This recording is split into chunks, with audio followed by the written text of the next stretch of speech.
नमस्कार दोस्तों, कैसे हैं आप लोग। आज की कहानी है प्रतीक्षा। मैं उससे कल मिलने वाला था, लेकिन जब पता चला कि वह लखनऊ से लौट चुकी है तो उत्सुकता बढ़ गई। ऐसे भी सोच रहा था कि उससे मिलने की घड़ियां जितनी जल्दी हो सकें करीब आ जाएं। कल रात ठीक से नींद भी नहीं आई। सोचता रहा कभी उसके बारे में, कभी अपने बारे में। इधर मेरी डायरी के पन्ने भी उसके प्रति प्यार के शब्दों से भरने लगे थे। फिर भी उसके प्रति मैं पूरी तरह आश्वस्त तो नहीं था, लेकिन मुझे यकीन था कि मैं जैसे भी अपनी सोच में ठीक हूँ।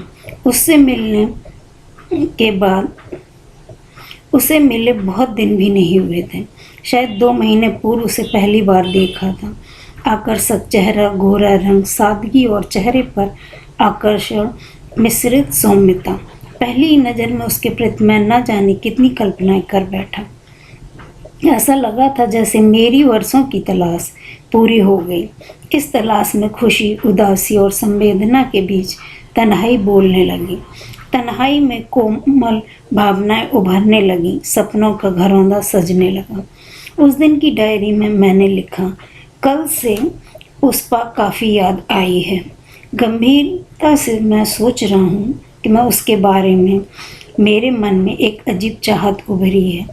उसके प्रति उसका निश्चल स्वभाव, उसके उत्कृष्ट संस्कार, उसकी परिष्कृत शिक्षा, उसका सुंदर व्यवहार, उसके चेहरे का भोलापन, उसकी परिस्थितियाँ, सबके गाए गीत, ये सब किसी इंद्रधनुष की तरह मेरे मन के आकाश में छा गए हैं।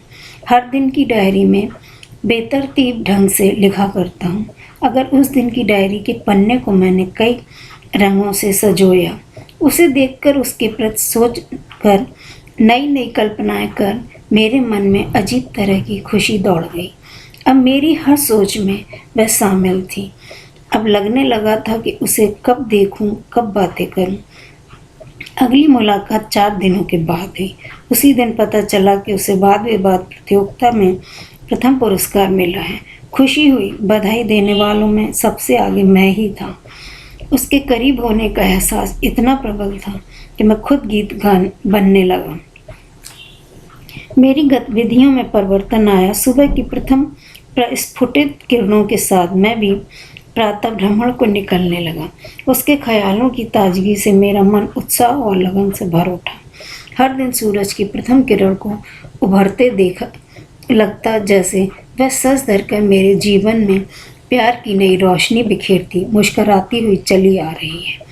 मैं सोचने लगा, इस चांदनी सी सूरत, फूलों जैसे चेहरे, ओसकड़ जैसे भाव और सूरज की किरणों जैसे व्यक्तित्व को क्या अर्पित करूं। उसके सामने जैसे सब कुछ फीका था। मैंने उसके लिए शब्द बटोरे, उसके नाम को सजाया। पुष्पा। 9 वर्ष की 9 सफलता पर सस्नेह उज्ज्वल। सस्नेह शब्द को मैंने बार बार पढ़ा, सोचा सप्रेम लिख दूं, लेकिन प्रत्यक्ष अभिव्यक्ति में संकोच हुआ। सोचा सिर्फ लिख दूं सफलता पर भेंट, लेकिन यह शब्द शुष्क लगा। अंततः सस्नेह को ही लिख कर सजाया। सोचा सस्नेह मध्यम वर्गीय शब्द है, जिसमें प्यार के अंकुरित भाव भी हैं और लोगों की नज़रों से बचने के लिए कवच भी है। अपने शब्दों को उस अर्पित करने के बाद भाव को मैंने सार्थक होते पाया। खुशी में बीत गया वह दिन। नींद नहीं आई उस रात। सोचता रहा उसके बारे में, डूबता गया उसके ख्यालों में। मुझे विश्वास हो चला था कि उसे मेरा प्यार स्वीकार है। अब मैं नए सिरे से सोचने लगा। एक नई तरुणाई का प्रवेश हुआ मेरे जीवन में। कल्पनाओं की तस्वीर को यथार्थ के रंग में रंगने की इच्छा बलवती हो उठी। सोचा अब क्यों न प्रत्यक्ष ही बात करूं, लेकिन फिर वही संकोच, वही झिझक, वही आशंका। काफ़ी सोच विचार के बाद मैंने उसके नाम खत लिखा। मेरा प्रेम में स्नेह, तुम्हें मेरे अंधेरे जीवन में तुम चांदनी बनकर उभरी हो। मैं तुम्हारे साथ मिलकर एक नई जिंदगी की शुरुआत करना चाहता हूँ। जिसके सागर में जिसमें सागर से भी गहरा प्यार हो, आकाश से भी ऊंची सफलताएं हो, सूरज से भी ज़्यादा तीव्र रोशनी हो, फूलों से भी ज़्यादा मनमोहक खुशबू हो। मैं दिल की गहराइयों से तुम्हें प्यार करने लगा हूँ। प्यार की देवी के रूप में मैं तुम्हारी पूजा करना चाहता हूँ। क्या तुम्हें मेरा प्यार और मेरी पूजा स्वीकार है? उत्तर की प्रतीक्षा में उज्जवल। गोधूली शाम को वह बसंती बयार कितनी सुखद थी। वह आई, मन खुशी से झूम उठा। तुम मेरी ही तो हो, सबसे अच्छी, सबसे उत्कृष्ट, सबसे मनमोहक। क्यों न खुश होकर गा उठूं मैं। पत्र मैंने उसे अर्पित किया। उसके चेहरे पर घबराहट मिश्रित मुस्कान थी। मैं खुश हुआ। मैंने देखा, अपने पत्र पर एक नज़र डाली। चेहरे की मुस्कान कुछ और भी मुखर लगी। मेरा मन उत्साह से भर उठा। शाम की लाली गा उठी प्यार के गीत। 2 दिन के बाद पता चला कि वह लखनऊ गई। मैंने बेसब्री से उसकी प्रतीक्षा की और जब आज पता चला कि वह लखनऊ से लौट चुकी है तो आज ही मिलने का फैसला किया।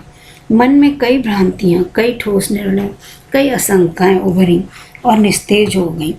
मन के ख्यालों की चांदनी स्वतः झिलमिलाने लगी। तरह तरह की भावनाओं में डूबता उतरता शाम को मैं उसके घर पहुंचा। दिल की धड़कन बढ़ गई। कभी खुश होता, कभी आशंकाएं घेर लेती। आज निष्कर्ष निकल जाना चाहिए। कल से एक नई जिंदगी शुरू कर दूंगा। उसके घर के आसपास गुलाबी और गेंदे के फूल खिलकर सजे हुए थे। सोचा यहाँ होता तो हर रोज उसे एक गुलाब का फूल अर्पित करता और कहता, यह फूल हमारे प्रेम का प्रतीक है, इसकी खुशबू तुम हो। चाहा उसके लिए एक फूल तोड़ लूं, लेकिन किसी ने देख लिया तो छत की ओर झांका। कहीं वह वहाँ खड़ी मेरा इंतजार तो नहीं कर रही है।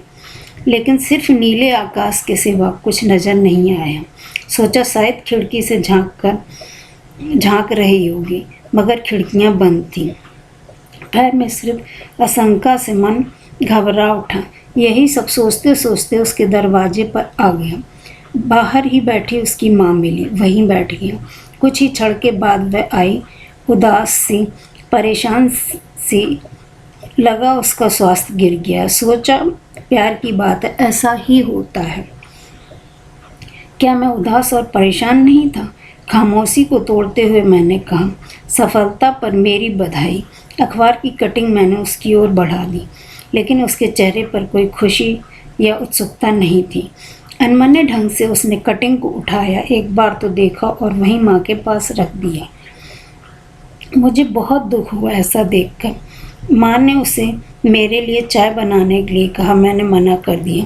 चाय पीने की इच्छा नहीं थी, लेकिन तब तक पुष्पा अंदर जा चुकी थी और मना करने के बावजूद मेरे लिए चाय बनाकर ले आई। चाय का प्याला मेरे हाथ में देने के बाद वह उदास नज़रों से मुझे घूरती रही। माँ से नज़रें बचाकर मैं भी बार बार उसे देख लेता। उसे उदास देखकर मैं बेचैन हो उठा। इस बीच वह कई बार अंदर गई और बाहर आई।